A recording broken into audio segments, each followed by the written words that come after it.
त्यांची रुदाली, संजय राऊतांची रुदाली झाली. नाही नाही, मी यांनी म्हटलं त्या मताशी सहमत आहे की महायुतीच्या ते विजयाचे शिल्पकार आहेत. ऊर बडवण्याशिवाय त्यांच्याकडे दुसरा कुठला पर्याय नाही.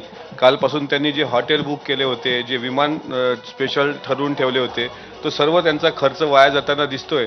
त्यामुळे हे असे अश्रू ढाळल्याशिवाय त्यांच्याकडे पर्याय नाही.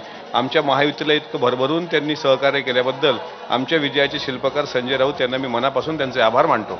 सगळ्यात महत्त्वाचं म्हणजे गद्दार गद्दार म्हणून त्यांनी गेले 2.5 वर्ष ऊर बडवून शिंदे साहेबांना वाटेल ते बोलले. आज महायुतीला जो भरभरून प्रतिसाद मिळालाय आणि माननीय शिंदे साहेबांच्या अधिपत्याखाली जे शिवसेनेने काम करून दाखवलंय, लाडक्या बहिणीने जो सपोर्ट दिलेला आहे लाडक्या भावाला, आता त्यांना कळून चुकलं असेल की महाराष्ट्राची जनता ही कुणाबरोबर आहे आणि खरी शिवसेना, बाळासाहेबांच्या विचारांवर चालणारी शिवसेना कोण आहे हे त्यांना दिसलं. त्यांनी शिंदे साहेबांबद्दलही गद्दारीचा शब्द वापरला, अजितदादांबद्दल गद्दारीचा शब्द वापरला.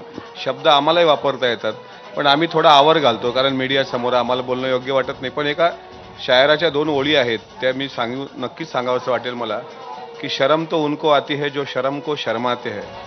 हे म्हणजे संजय राऊत, ये तो इतने बेशरम है की शर्म भी इनको शर्माती है. एवढंच मी या निमित्तानं सांगेन. त्यांचं असं म्हणणं आहे की संजय राऊत यांच्या वक्तव्यामुळेच महायुती